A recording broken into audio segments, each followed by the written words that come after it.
여러분, 날씨가 진짜 미쳤습니다. 날씨도 너무 좋은데다가 심지어 미세먼지까지 없는 거 아세요? 이번 주엔 미세먼지도 별로 없었어요. 그래갖고 맨날 저도 창문 열어놓고 다녔습니다. 근데 이렇게 좋은 날 우리는 예배합니다. 예배하지요. 우리가 예배를 드리는 이유가 뭡니까? 우리가 크리스찬이기 때문에? 우리가 종교적인 사람이라서? 뭐 그럴 수도 있겠습니다만 더 정확한 대답을 말씀드리자면 바로 하나님께서 우리를 예배 자리로 초청하셨기 때문입니다. 아멘. 하나님께서 여러분을 그리고 저를 예배 자리에 초청하셨기 때문에 오늘도 우리가 예배를 드립니다. 온라인 예배를 드리시는 여러분, 어디에 계시든지 하나님께 집중하고 하나님 앞에 영과 진리로 예배할 수 있길 바랍니다. 사도신경으로 우리의 신앙을 고백하시겠습니다. 전능하사 천지를 만드신 하나님 아버지를 내가 믿사오며 그 외아들 우리 주 예수 그리스도를 믿사오니 이는 성령으로 잉태하사 동정녀 마리아에게 나시고 본디오 빌라도에게 고난을 받으사 십자가에 못 박혀 죽으시고 장사한 지 사흘 만에 죽은 자 가운데서 다시 살아나시며 하늘에 오르사 전능하신 하나님 우편에 앉아 계시다가 저리로서 산자와 죽은 자를 심판하러 오시리라. 성령을 믿사오며 거룩한 공회와 성도가 서로 교통하는 것과 죄를 사하여 주시는 것과 몸이 다시 사는 것과 영원히 사는 것을 믿사옵나이다. 아멘. 함께 찬양하시겠습니다.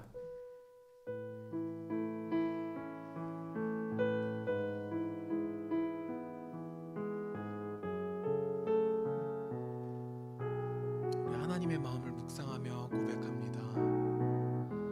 주를 위한 이곳에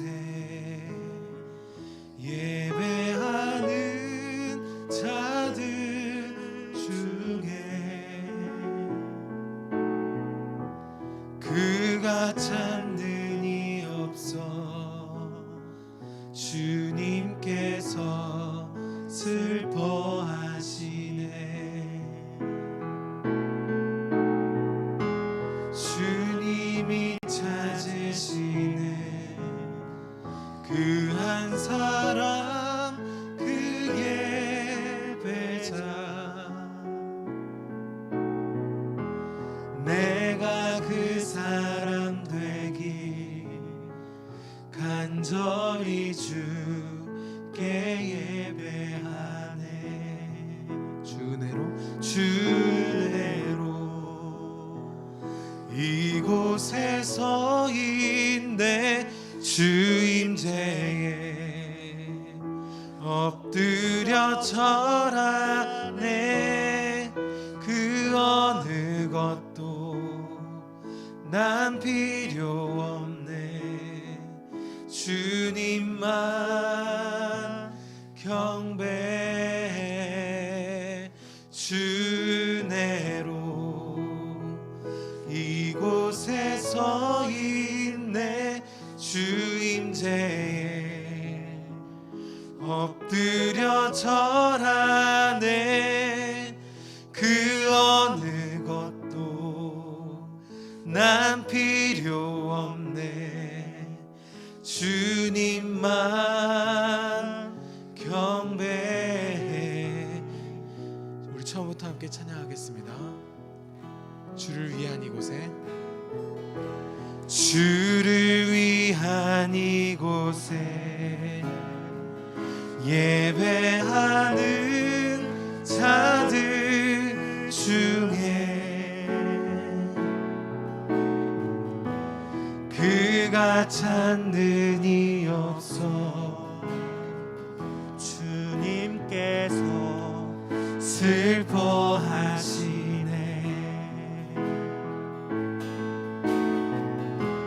주님이 찾으시는 그 한 사람 그 예배자 내가 그 사람 되기 간절히 주께 예배하네. 주은혜로 주은혜로 이곳에 서 있네 주 임재에 엎드려 절하네 그 어느 것도 난 필요 없네 난 필요 없네 주님만 경배해 주은혜로 이곳에 서 있네 주 임재에 엎드려 절하네 그 어느 것도 난 필요 없네 주님만 경배해. 여러분, 꿈이 뭡니까? 꿈이 뭘까요? 먼저는 미래에 이루어지길 원하는 소망하는 어떤 것을 떠올릴 겁니다. 막연한 어떤 소원일 수도 있고요. 구체적인 장래 희망일 수도 있습니다. 어쨌든 미래에 이루어질지 안 이루어질지 모르지만 그 바라는 어떤 것, 그것을 꿈이라고 합니다. 또 다른 꿈이 있습니다. 바로 우리가 잠잘 때 꾸는 꿈이죠. 저는 꿈을 안 꾸는데요 하는 분들 있을 줄 압니다만 그렇지 않대요. 모든 사람은 잘 때 꿈을 꾼답니다. 다만 일어나서 그걸 기억하지 못할 뿐이라고 하더라고요. 잠잘 때 꾸는 꿈. 오늘 말씀에 요셉이 꾼 꿈 두 가지가 기록되어 있습니다. 첫 번째 꿈은 이겁니다. 요셉이 묶어놓은 볕 집단이 있었어요. 그리고 형들이 묶어놓은 볕 단들이 있었죠. 요셉에게는 10명의 형들이 있었습니다. 형들이 묶어놓은 10개의 볕 집단이 요셉이 묶어놓은 볕 집단 앞에 와서 두 번째 꿈은 이겁니다. 해와 달과 11개의 별들이 요셉에게 와서 절을 하는 겁니다. 여러분, 요셉이 꾼 이 꿈, 좋은 꿈이었을까요? 나쁜 꿈이었을까요? 미래를 예견하는 예지몽이었을까요? 아니면 그냥 개꿈이었을까요? 요셉의 이야기를 아시는 분들이라면 이거는 좋은 꿈, 예지몽이라고 대답을 하셨을 테고, 요셉 이야기의 결말을 모르시는 분들은 그냥 개꿈, 나쁜 꿈 이렇게 생각하셨을 겁니다. 어쨌든 저는 한번 생각해 보게 됩니다. 요셉이 왜 이런 꿈을 꿨을까요? 요셉은 야곱의 11번째 아들이었습니다. 그뿐만 아니라 아주 사랑받는, 야곱이 특별히 사랑하는 아들이었습니다. 아버지 야곱은 11번째 아들인 요셉을 유난히도 아꼈습니다. 다른 형제들보다도요. 그래서 제가 엉뚱한 상상을 해보건대 그래서 요셉이 이런 꿈을 꾼 건 아니었을까? 이런 상상을 감히 해봅니다. 아버지의 사랑을 너무 많이 받았기 때문에 그 사랑이 막 차올라가지고 이렇게 아주 심상치 않은, 범상치 않은 꿈을 꾼 것이죠. 다소 무례하다고도 할 수 있는 그런 꿈을 말이죠. 요셉이 17세의 소년으로서 그의 형들과 함께 양을 칠 때에 그가 그들의 잘못을 아버지에게 말하더라. 그의 형들이 아버지가 형들보다 그를 더 사랑함을 보고 그를 미워하여 17살짜리 동생인 요셉이 형들을 감시합니다. 양을 잘 치고 있나 안 치고 있나 확인하면서 말이죠. 그리고 형들이 잘못한 게 있다면 그대로 쪼르르 달려가서 아빠한테 다 고자질합니다. 게다가 아버지 야곱은 요셉만 너무너무 예뻐하면서 요셉에게 아주 귀한 선물인 채색 옷을 선물합니다. 형들이 요셉이 얼마나 미웠을지 한번 상상해 보십시오. 그런데 아까 그 괴상한 꿈을 꿨다고 형들 앞에서, 가족들 앞에서 자랑을 하는 겁니다. 와우, 진짜 별로죠? 그래서 저는 이렇게 말씀드리고 싶습니다. 꿈의 사람 요셉? 그거 완전 물타기입니다, 물타기. 요셉은 아빠한테 사랑을 너무 많이 받고 자라서 공감 능력도 없고 눈치도 없는 그냥 17살짜리 아이였습니다. 제가 너무 요셉을 나쁜 사람으로 묘사해서 마음이 좀 불편하신가요? 그 마음 충분히 이해합니다. 왜냐하면 저도 어렸을 때부터 설교를 들을 때마다 요셉은 꿈의 사람입니다. 비전의 사람입니다. 이런 이야기를 많이 듣고 자랐기 때문이죠. 하지만 오늘 말씀을 찬찬히 살펴보면 요셉은 확실히 무례했습니다. 요셉의 어린 시절은 완전히 무례하고 버릇없었습니다. 물론 구약 성경에서 꿈은 하나님께서 당신의 뜻을 보여주기 위해 사람에게 뜻을 전달하시는 통로의 역할을 했습니다. 하지만 오늘 꾼 요셉의 꿈이 하나님께서 보여주신 꿈인지 아니면 그냥 아빠한테 사랑을 너무 많이 받아서 꾼 개꿈인지 확인할 길은 없습니다. 분명한 것은 요셉이 이런 이상한 꿈을 꾸고도 형들과 가족한테 말했다는 것, 아주 버릇없는 행동이었습니다. 그가 그의 꿈을 아버지와 형들에게 말하매 아버지가 그를 꾸짖고, 요셉을 그렇게도 사랑하던 아버지 야곱도 요셉을 아주 꾸짖고 혼구멍을 내줬습니다. 그거 아주 버릇없는 거야. 너 그렇게 하면 어떡해? 니네 형들과 엄마 아빠가 너한테 절이라도 한다는 거야? 뭐야? 하지만 야곱이 요셉을 사랑하는 마음을 아예 버린 것은 아니었나 봐요. 그의 형들은 시기하되 그의 아버지는 그 말을 간직해 두었더라. 철없고 예의 없는 요셉의 꿈 이야기를 아버지 야곱은 마음속에 간직했습니다. 그러던 어느 날 아버지의 심부름으로 요셉이 아주 멀리 떨어져 있는 곳에서 양을 치고 있던 형님들을 찾아갑니다. 요셉이 그들에게 가까이 오기 전에 그들이 요셉을 멀리서 보고 죽이기를 꾀하여 서로 이르되 꿈꾸는 자가 오는도다. 이 형들은 요셉이 얼마나 미웠는지 죽일 기회만 호시탐탐 노리고 있었던 것 같습니다. 단순히 혼구멍을 내줘야지, 복수를 해야지 정도가 아니라 죽이려고 했습니다. 형들의 분노는 우리가 이해할 만하지만 형들이 하려는 행동은 선을 넘었습니다. 형제들은 요셉을 구덩이에 가두고 죽이기로 합니다. 요셉을 향한 형제들의 분노를 이해할 수 있지만 형제들의 가족 살해는 절대 정당화될 수 없을 겁니다. 그때 넷째 형 유다가 말합니다. 야, 뭐하러 우리 형제를 죽이겠냐? 그냥 팔아버리자. 요셉은 그렇게 노예 상인들에게 팔려가 버립니다. 그리고 형들은 요셉의 겉옷을 벗겨서 그 겉옷에 염소의 피를 칠하고 아버지 야곱에게 보여줍니다.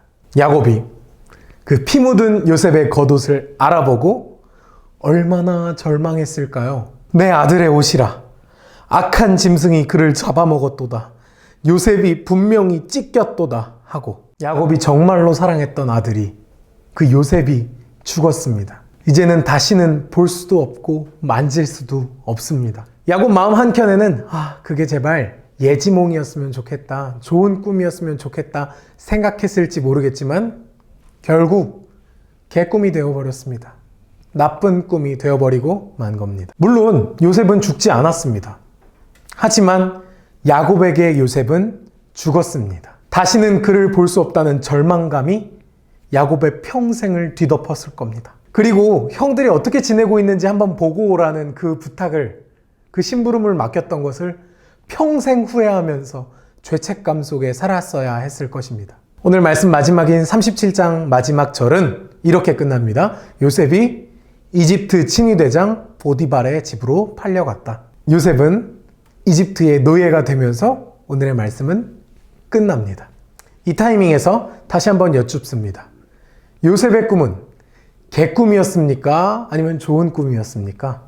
이쯤 되면 여러분들도 요셉 꿈 개꿈이었네요 라고 대답하실 분들도 많을 것 같고요. 혹은 요셉이 어떻게 됐는지를 잘 알고 있는 분들은 에헤이, 그 전도사님 믿음 없는 소리 하지 마십시오. 나중에 요셉이 어떻게 됐는 줄 아세요? 이집트의 총리가 된단 말입니다 라고 말할지도 모르겠습니다. 요셉의 꿈이 예지몽이었는지 혹은 개꿈이었는지 저는 확실히 알지 못하겠습니다. 그런데 단 한 가지 분명한 게 있다면 바로 이겁니다. 하나님 참 복잡하게 일하신다. 오늘 우리는 요셉의 청소년기를 살펴보았습니다. 제가 여러분들에게 이렇게 말할 수 있다면 좋겠습니다. 여러분, 요셉에게는 꿈이 있었습니다. 하나님이 주신 꿈이 있었습니다. 그 꿈을 붙들고 나아갔습니다. 요셉처럼 여러분 꿈을 품으십시오. 승리할 것입니다. 하지만 오늘 말씀을 살펴보니 그렇지 않습니다. 요셉은 아버지의 사랑을 많이 받았고 또 범상치 않은 꿈을 꾸기도 했지만 요셉에게 당장 찾아온 것은 버려짐이었습니다. 노예로 팔려가는 것이었습니다. 어허, 요셉이 나중에 이집트 총리가 된다니까 그래. 하나님이 다 계획이 있으십니다. 그 노예 생활 조금 하는 거 어때요? 버려지는 거 어때요? 라고 말씀하시는 분이 계시다면 당신도 철없는 17살 요셉처럼 공감 능력이 부족하다고 말씀드리고 싶은데요. 사랑하는 여러분, 우리는 하나님의 뜻과 계획을 알 수 없습니다. 우리에게는 하나님의 뜻과 계획을 알고 싶어하는 그 욕심이 있습니다. 하지만 알 수도 없을 뿐더러 알아봤자 소용도 없습니다. 요셉을 보면 알 수 있죠. 만약 하나님께서 요셉에게 찾아가서 요셉아, 너는 나중에 이집트의 총리가 될 거란다. 물론 그 와중에 형들한테 버려지고 노예로 팔려가고 여러 가지 오해도 받고 감옥에도 갇히고 고생하겠지만 나중에 이집트 총리가 될 거니까 다 잘 참고 견뎌라 라고 말했다면 견딜만 했을까요? 아니요. 하나님, 저 이집트 총리 필요 없어요. 저 그냥 제가 사랑하는 아버지와 가족들하고 있고 싶어요. 이렇게 말하지 않았을까요? 다시 한번 말씀드립니다. 우리는 하나님의 그 뜻과 계획을 다 알 수도 없고 알아봤자 소용도 없습니다. 다만 우리가 한 가지 기억해야 하는 것은 하나님은 우리의 어떠한 상황과 상관없이 여전히 우리를 사랑하신다는 것입니다. 우리 하나님은 우리를 운명의 목적지를 딱 알려주시고 거기까지 얼마나 잘 찾아가는지 멀리서 지켜보시는 분이 아니라 오늘도 한순간 한순간 한 걸음 한 걸음 우리와 동행하시는 분이십니다. 요셉이 철없었던 그 철부지 청소년 시절에도 형들에게 버려져 구덩이에서 울부짖었던 그 순간에도 노예 상인에게 팔려서 저기 멀리 이집트로 끌려가던 그 순간에도 이집트 친위대장 보디발 장군의 집에 팔려가는 그 순간에도 하나님은 여전히 요셉을 사랑하시고 그 사랑의 눈길을 요셉으로부터 거두신 적이 단 한순간도 없으셨습니다. 사랑하는 여러분, 하나님의 뜻과 계획 알고 싶으십니까?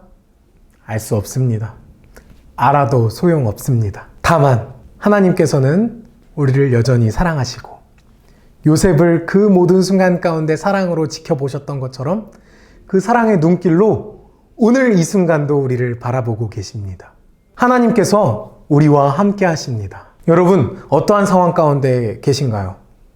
너무 행복하고 평탄한 나날을 보내고 계신가요? 아니면 너무 힘들고 지쳐서 매일매일 눈물로 지새우고 계신가요? 그 어떠한 상황과 상관없이 하나님께서 사랑의 눈길로 여러분을, 그대를 바라보고 계시며 한 걸음 한 걸음 우리와 동행하고 계십니다. 사랑하는 여러분, 하나님의 뜻과 계획을 다 알 수 없고 이해할 수도 없지만 하나님이 지금 이 순간도 우리와 함께 하신다는 그 하나만으로도 우리는 오늘 하루를 담대하게 믿음으로 살아갈 수 있습니다.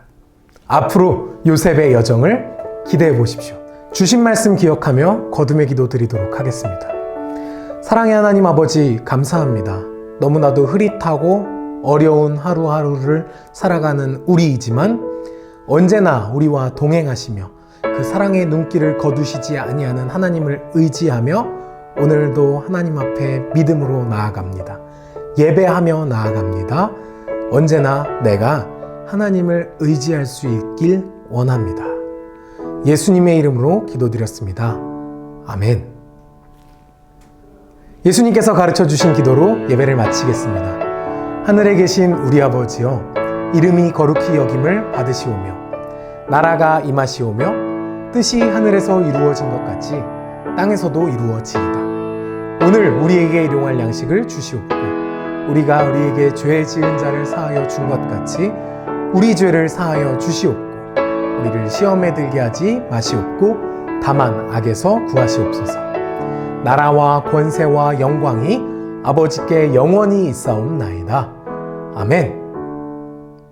오늘도 예배 자리에 함께 해주신 모든 여러분 감사합니다. 다음 주에 현장 예배에서 또 이렇게 온라인 예배에서 계속해서 만날 수 있으면 좋겠네요. 다음 주에 만납시다. 안녕.